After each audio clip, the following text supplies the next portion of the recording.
چلیے آج ایک ایسے باصلاحیت باورچی کی کہانی سنتے ہیں جس کی صرف ایک خامی اسے ایک ایسے جرم کے مرکز میں لے آئی جس پر یقین کرنا بھی مشکل ہے۔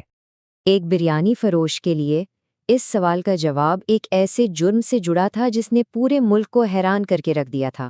چندا پور گاؤں میں گوکل کی ہانڈی بریانی کا تو کوئی جواب نہیں تھا، لیکن اس کی خود غرضی کی شہرت بھی کچھ کم نہ تھی۔ تو یہ گوکل تھا کون؟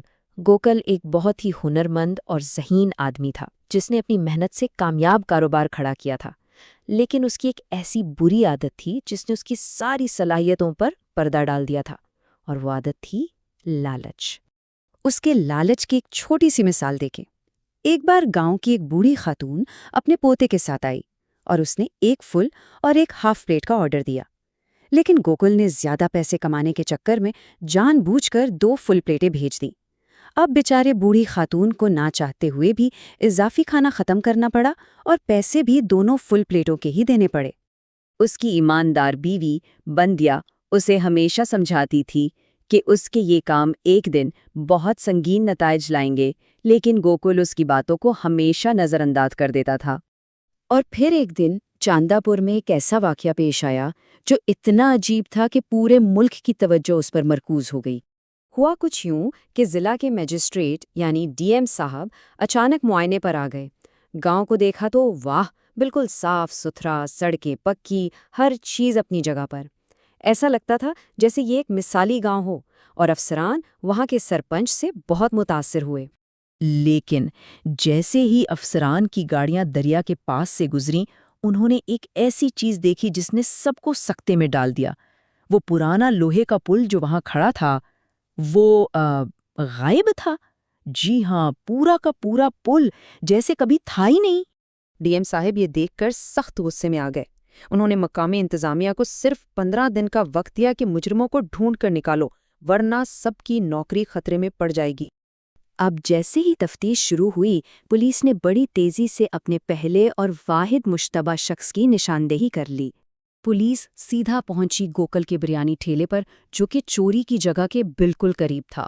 جیسے ہی اس سے پل کے بارے میں پوچھا گیا، گوکل کے ماتھے پر پسینہ آ گیا اور وہ بری طرح گھبرا گیا۔ اس کا یہی گھبرایا ہوا رویہ انسپکٹر کے شک کی وجہ بن گیا۔ موقع پر موجود دوسرے گاؤں والوں نے بھی فوراً بولنا شروع کر دیا۔ ایک نے کہا، گوپال بھائی جھوٹ کیوں بول رہے ہو؟ میں نے خود ان پل کاٹنے والے مزدوروں کو روز تمہاری بریانی کھاتے دیکھا ہے۔ بس پھر کیا تھا، اور آوازیں بھی شامل ہو گئیں۔ ایک اور گاہک بولا، ہاں میں نے بھی انہیں دیکھا تھا، اور اگر کسی نے انہیں سب سے قریب سے دیکھا ہے تو وہ گوکل بھائی ہی تھے۔ سب نے اس بات کی تصدیق کی کہ گوکل کا چوروں سے روز کا رابطہ تھا۔ اتنے میں گاؤں کا سرپنچ بھی وہاں پہنچا اور اس نے آتے ہی آخری اور فیصلہ کن الزام لگا دیا۔ مجھے تو پورا یقین ہے کہ یہ ان چوروں کے ساتھ ملا ہوا ہے۔ اسے 2 ڈنڈے لگاؤ، یہ سب کچھ خود ہی بتا دے گا۔ بس اس ایک جملے نے گوکل کی قسمت پر مہر لگا دی۔ ان تمام الزامات سے گھبرا کر گوکل کچھ بول ہی نہ سکا اور اسے موقع پر ہی گرفتار کر لیا گیا۔ جب اس کا شوہر جیل میں تھا اور سارے حکام اسے مجرم مان چکے تھے، صرف ایک شخص تھا جو گوکل کی بے گناہی پر یقین رکھتا تھا، اور وہ تھی اس کی بیوی بندیا۔ اس نے فیصلہ کیا کہ وہ خود سچائی کا پتہ لگا کر رہے گی۔ جیل میں گوکل نے بندیا کے سامنے اپنی اخلاقی غلطی کا اعتراف تو کیا، لیکن بڑے جرم سے اپنی بے گناہی پر قائم رہا۔ اس نے بتایا کہ ہاں، اس نے چوروں کو دیکھا تھا، لیکن وہ صرف اس لیے خاموش رہا کیونکہ وہ روزانہ 50 اضافی پلیٹیں خریدتے تھے، یعنی منافع نے اس کی عقل پر پردہ ڈال دیا تھا۔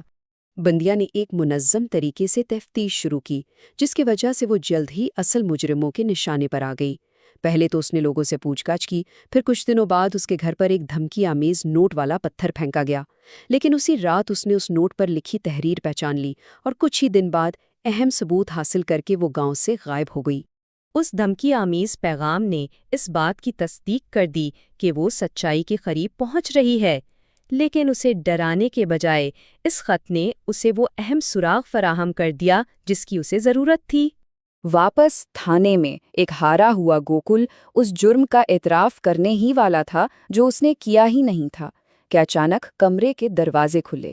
بندیا نے ایک ڈرامائی انداز میں اندر داخل ہوتے ہوئے اعلان کیا کہ وہ اپنے ساتھ اصل ثبوت لائی ہے۔ اس نے ایک کیمرہ پیش کیا جس پر ایک ایسی ویڈیو چل رہی تھی جس نے پورے کیس کا رخ ہی موڑ کر رکھ دیا۔ اس ریکارڈنگ میں صاف نظر آ رہا تھا کہ گاؤں کا نام نہاد ایماندار سرپنچ چوروں کے ایک گروہ کے ساتھ مل کر پل چوری کرنے کی منصوبہ بندی کر رہا ہے۔ یہ دیکھتے ہی انسپیکٹر نے فوراً سرپنچ کو ہتھکڑی لگا دی اور گوکل کو باعزت بری کر دیا گیا۔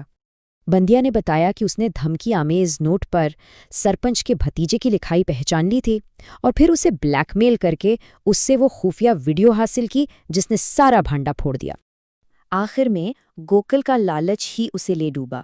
اسی لالچ نے اسے ایک بہترین قربانی کا بکرا بنا دیا جس کی قیمت اسے اپنی آزادی کھو کر چکانی پڑ سکتی تھی۔ یہ کہانی ایک بہت بڑی یاد دہانی ہے کہ کس طرح ایک چھوٹی سی اخلاقی کمزوری کسی کو بھی کمزور کر سکتی ہے، جبکہ دوسری طرف دیانتداری اور ہمت سے بڑے اور چونکا دینے والے سچ کو بھی بے نقاب کیا جا سکتا ہے۔